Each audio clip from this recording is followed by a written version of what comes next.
오늘 저는 에스겔서 17장 3절에서 10절의 말씀 가지고 대한민국 교회와 성도들에게라는 주제를 한번 생각을 해 보려고 합니다. 오늘은 성탄절입니다.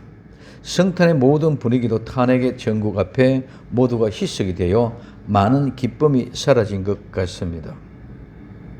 저는 오늘 비장한 심정으로 이 말씀을 전합니다. 오늘 에스겔서 17장 3절에서 10절 이 말씀은 본문의 내용은 이스라엘 백성이 하나님의 바벨론으로 포로로 잡혀가라는 말씀을 듣고 우왕좌왕하는 모습을 비유로 얘기하고 있습니다. 이집트를 따르자던 사람들, 바벨론으로 가야 한다는 사람들 마음속의 충동을 말하고 있습니다. 오늘날 우리 지금 대한민국은 이재명 대표가 예수님입니까? 아니면 윤석열 대통령이 예수님입니까?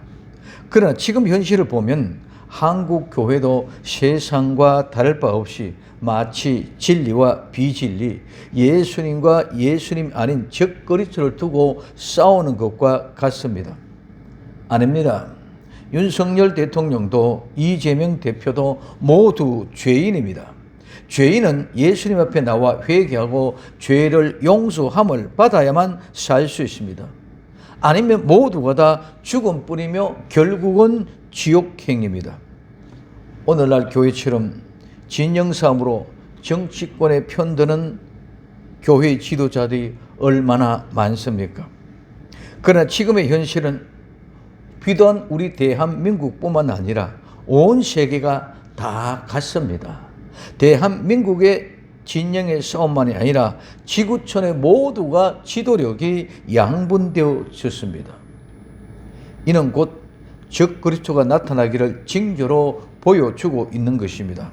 온 세계가 정치력으로 혼돈할 때 정치력 있는 지도자가 나타나서 세계의 모든 질서를 평정하게 될 적그리스도가 출현하면 모두가 따르게 될 것입니다.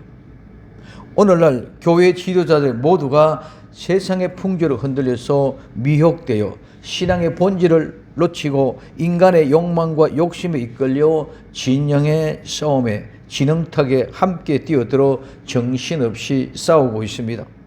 그러나 초대교회나 교회가 안정적일 때는 이런 일이 결코 없었습니다. 구약의 모세가 이러했습니까? 아닙니다. 당당하게 바로 앞에 나가서 내 백성을 놓으라고 맞서 싸웠습니다. 사무엘이 이러했습니까? 이사야가, 예레미야가, 다니엘이 이러했습니까? 초대교회 베드로가 이러했습니까? 사도 바울이 이러했습니까? 어느 누가 이러하였습니까? 아닙니다. 다 당당하게 나가서 복음을 전했습니다. 모두가 다 이런 거짓 선지자, 거짓 사도들이 자기 자신의 이익과 이권을 위하여 바리새인과 사두개인처럼 이권과 욕심에 따라 흔들려 진영의 싸움에 휩쓸려 들었습니다. 그러면 지금 우리가 하고 있는 이 모든 것들이 거짓 선지자다. 내가 지금 하고 있는 것이 바로 거짓 사도다라고 자인하는 것은 아닙니까? 우린 정말 정신 차립시다. 그리고 하나님의 말씀의 본질을 바로 전합시다. 즉 하나님의 말씀이 실제가 되게 합시다. 캐토릭의 잘못된 교리, 신학적인 논쟁 싸움에도 흔들리지 맙시다.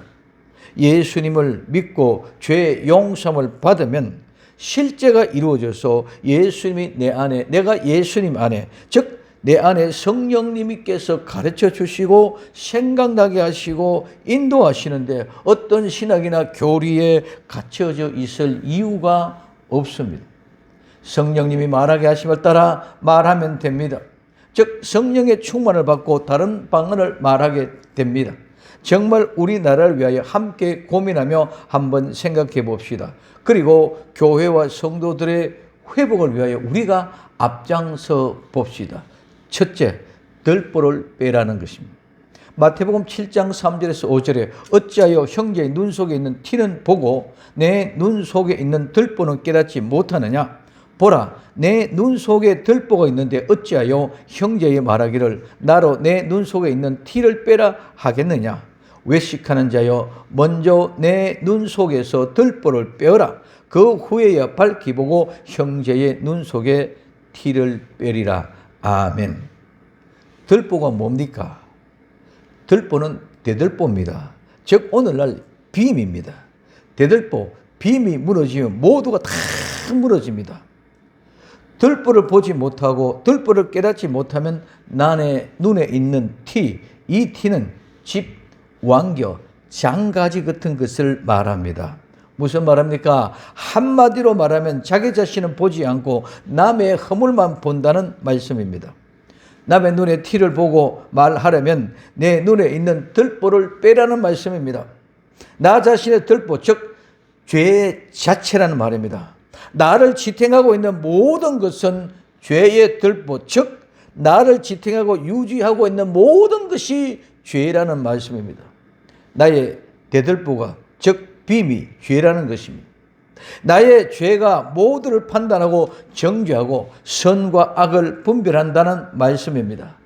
죄가 판단하고 구분한 것, 즉 선과 악, 옳고 그름, 죄가 판단하는 것이 올바른 판단이 되겠습니까? 그러므로 들보를 빼라는 말씀입니다.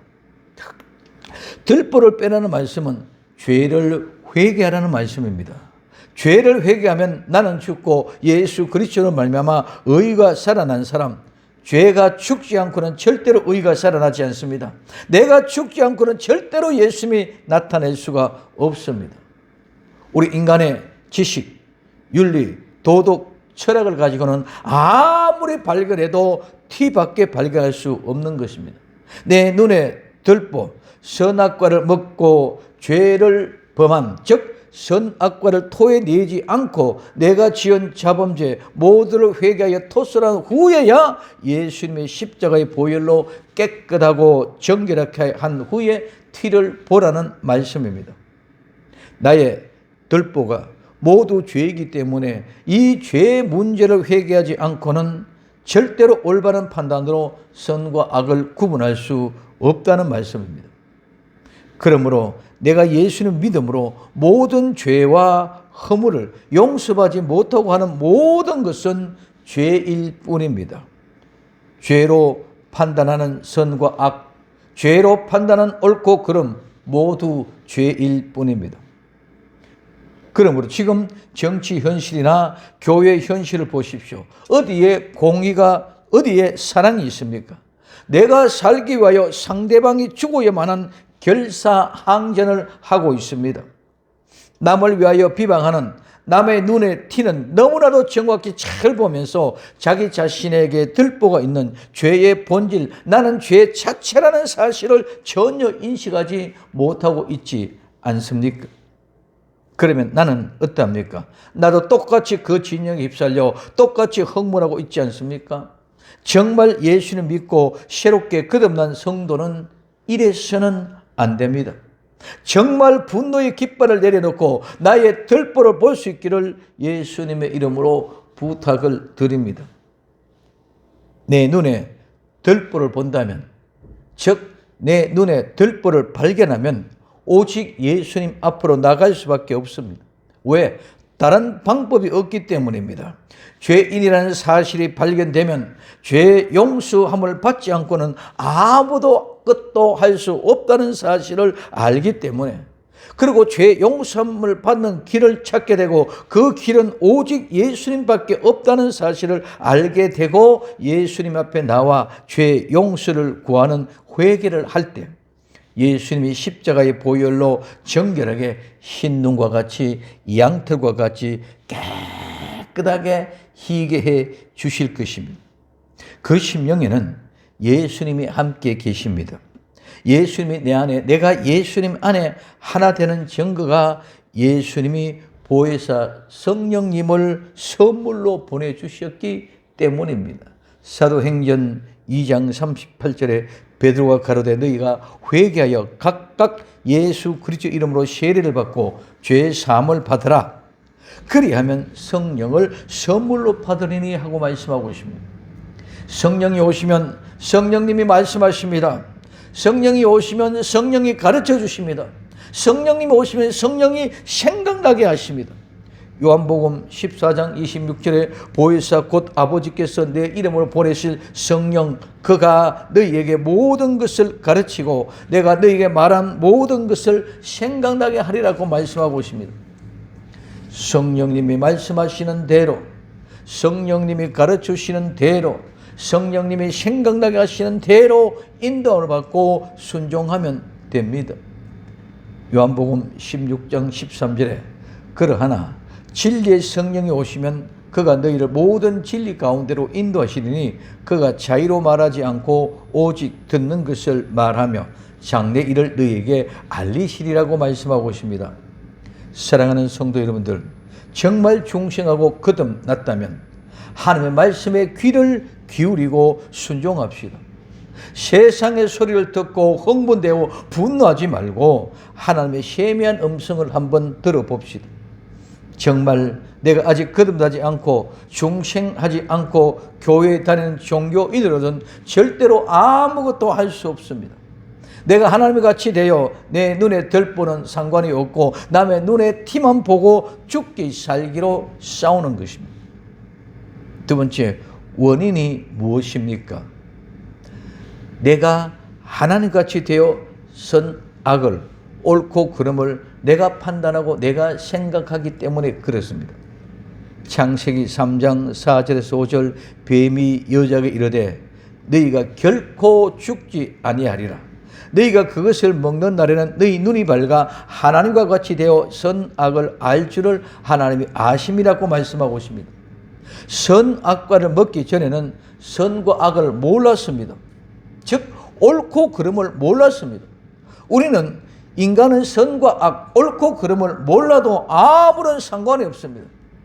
그렇기 때문에 그 선과 악에 대해서는 아무리 무식하여도 아무런 상관이 없습니다. 그러나 뱀의 말을 듣고 선악을 알고 옳고 그름을 알고 난 후에는 자기 생각대로 자기 마음대로입니다.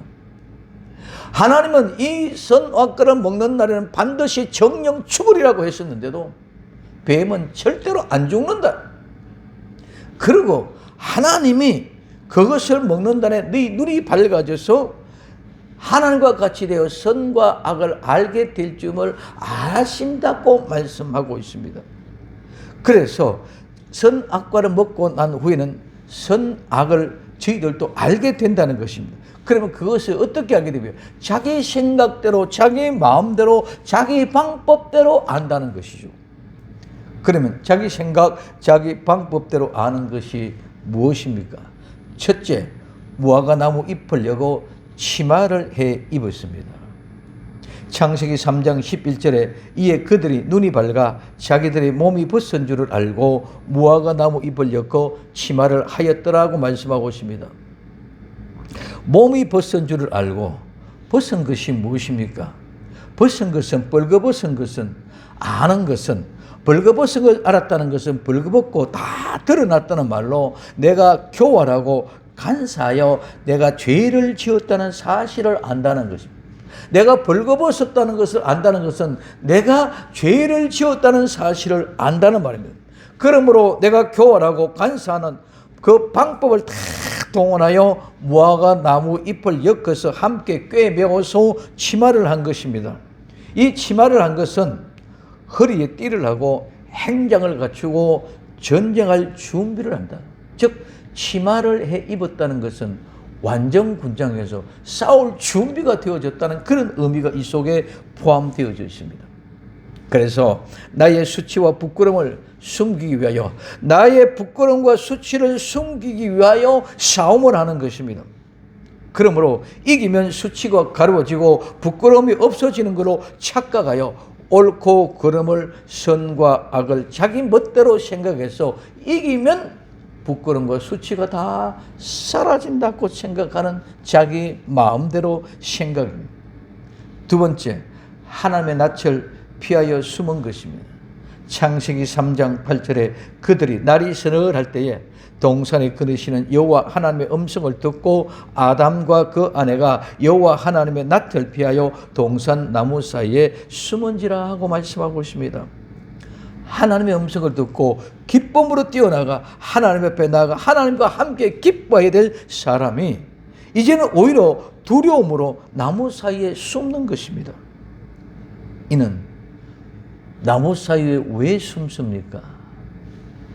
하나님이 선악과를 먹으면 반드시 죽는다 하는 약속의 말씀을 알고 있기 때문에 이 사실을 기억하고 내가 하나님 보면 이제 죽겠구나 하고 두려움 속에서 숨어서 나무 사이에 피해서 숨은 것입니다. 왜? 숨고 도망하면 살 걸로 생각하는 자기 마음대로의 생각과 판단입니다.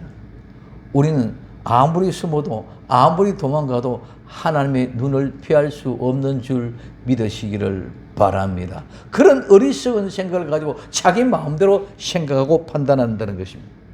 세 번째, 이유와 변명입니다. 창세기 3장 10절에 가로되 내가 동산에서 하나님의 소리를 듣고 내가 벗었으므로 두려워하여 숨었나이다. 그 뒤에 창세기 3장 12절에 아담이 가로되 하나님이 주셔서 나와 함께 하신 여자 그가 그 나무 실과를 내게 줌으로 내가 먹었나이다 하고 말하고 있습니다. 이유와 변명입니다. 내가 벗었으므로 두려워하여 숨었습니다. 내가 벗었는 것을 알았기 때문에 이제 내 모든 죄가 드러난 것을 내가 알았기 때문에 이제 내가 곧 하나님을 만나면 하나님 말씀 때문에 내가 죽는다는 사실을 알았기 때문에 내가 두렵고 무서워서 숨었습니다. 그래서 내가 죽을까요 숨었다고 합니다. 그리고 아담이 말합니다. 하나님이 주셔서 나와 함께하게 한 이 여자가 내게 주어서 먹었다고 합니다. 내는 먹을 의지가 없었는데 하나님이 나를 위하여 지어준 이 여자가 내게 주었기 때문에 내가 먹었다. 하와가 말합니다. 뱀이 나를 꾀물어 먹었다는 이유로 변명합니다. 하와는 뱀이 나를 꾀기 때문에 나는 먹었습니다. 아담은 하나님이 나를 위하여 만들어준 이 여자가 내게 주었으면 내가 먹었습니다. 책임이 자기가 아니라 하나님이 나와 함께하게 만들어주신 그 여자 때문에 내가 춤으로 먹었다고 원인을 하나님께 돌립니다. 여자는 뱀이 나를 꾀물어 즉 미혹하고 뱀이 나를 속였다고 말합니다. 죄인의 회개는 내가 죄인입니다. 나로 말미암아 이루어진 사실입니다. 사실을 고백하고 용서를 구하는 것이 회개입니다. 그렇기 때문에 회개는 절대로 이유나 변명이 있을 수가 없습니다. 범죄한 영혼들은 모두 이유와 변명을 가지고 자기를 합리화시키고 자기를 주장합니다. 어떤 조건이든 어떤 환경이든 모두 자기 자신의 책임입니다.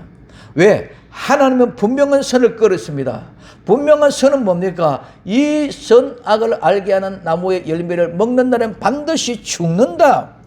절대로 그것을 먹는 날엔 반드시 죽는다고 말씀하셨습니다. 그 말씀은 절대로 변경될 수 없습니다.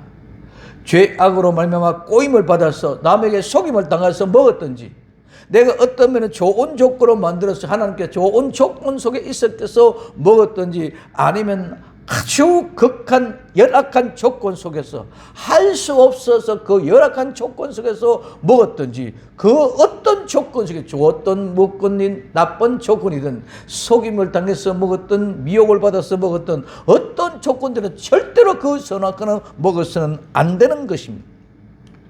왜? 하나님이 하신 말씀은 절대로 순종된 것입니다. 왜? 그 말씀은 반드시 그 사실대로 그대로 준행되기 때문입니다. 이것이 사실이기 때문에 그렇습니다. 그렇기 때문에 누구든지 그 선악과를 먹은 사람은 죽지 않은 사람이 없다는 것이죠.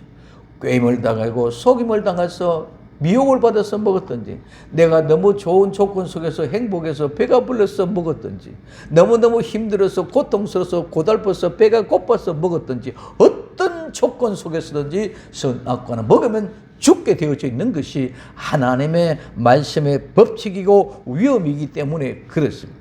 그렇기 때문에 절대로 이유와 변명은 자기 방법도 해도 소용이 없다는 것입니다. 그러면 세 번째, 해결 방법은 없습니까? 마태복음 20장 28절에 인자가 온 것은 섬김을 받으라 함이 아니라 도리어 섬기려 하고 자기 목숨을 많은 사람들의 대속물로 주려 함이라고 말씀하고 있습니다.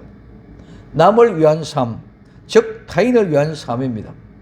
예수님은 이 땅에 자기 자신을 위하여 오신 것이 아니라 남을 위하여, 타인, 즉 죄인을 위하여 이 땅에 오셔서 삶을 사시면서 죄인을 구원하신 것입니다. 그러므로 성도들도 예수님을 믿음으로 말미암아 모든 죄와 허물이 용서를 받고 예수님께서 내게 주신 것처럼 성도들도 오늘날 교회가 예수님처럼 남을 위하여 사는 삶을 실제로 본을 보여주셨습니다. 그래서 실제로 본을 보여주신 그 삶을 살면 됩니다. 요한복음 13장 12절에서 15절에 저희 발을 씻기신 후에 옷을 입으시고 다시 앉아 저희에게 이르시되 내가 너희에게 행한 것을 너희가 아느냐? 너희가 나를 선생이라 또는 주라 하니 너희 말이 옳도다. 내가 그러하다.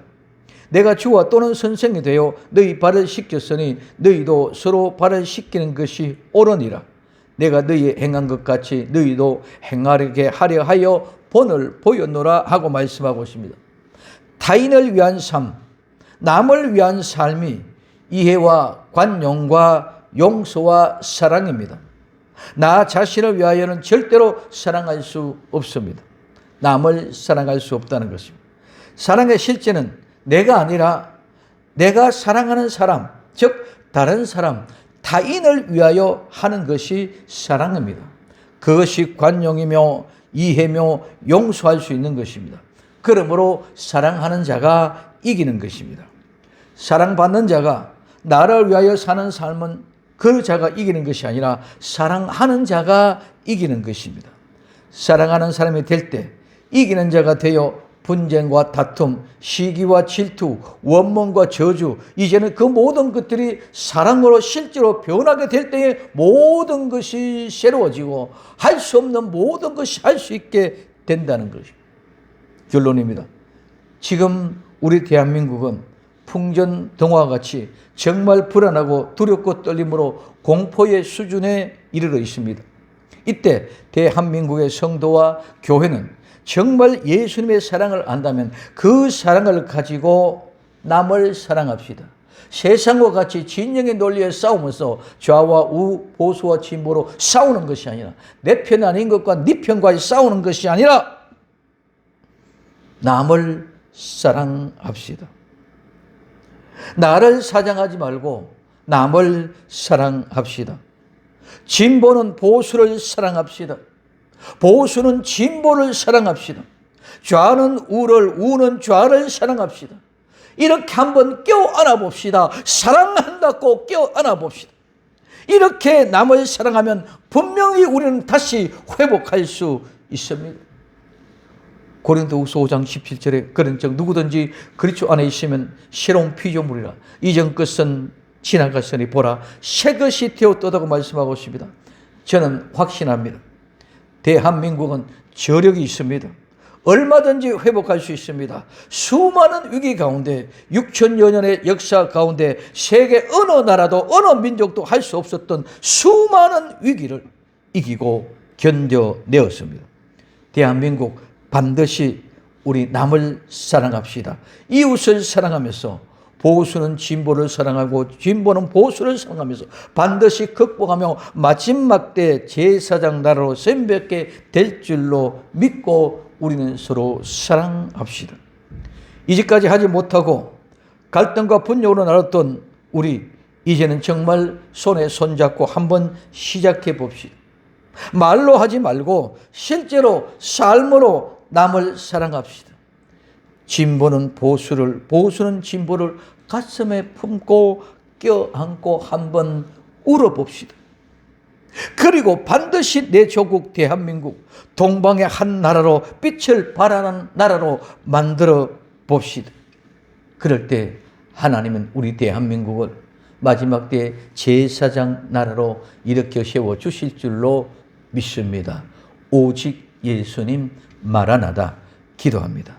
사랑하는 주님, 우리 대한민국 주님 기억하시고 특별히 성도들, 교회들을 기억하여 주셔서 이 세상 나라가 진영의 논리에 갇혀서 휩쓸려 파도로 치고 있는 이때에 정말 우리는 달리 정말 이웃을 사랑하는 아름다운 남을 사랑하는 역사가 시작되어 도저히 사랑할 수 없는 보수가 진보를 사랑하고 진보가 보수를 사랑하고 좌와 우와 좌를 사랑하는 뜨거운 사랑의 열정이 시작되어 우리 모두가 가슴 안고 한번 껴안고 울어볼 때 이 아름다운 사랑의 파도가 온 세상을 휘몰아치고 퍼져나가 모든 소동하는 무리들에게 진노의 무리들에게 사랑으로 분노의 깃발을 내려놓게 만들고 모두 사랑으로 정말 다시 이 나라와 이 민족 정말 이 대한민국을 위하여 눈물로 함께 기도하며 함께 은혜하며 다 소곤소곤 함께 얘기해 이 나라의 거룩한 발전을 이루어 마지막에 제사장 나라로 사용되어지고 서임받기에 부족함이 없도록 주님 우리의 마음과 생각과 뜻을 주장하여 주옵소서. 다시 오실 예수님의 이름으로 기도드립니다. 아멘.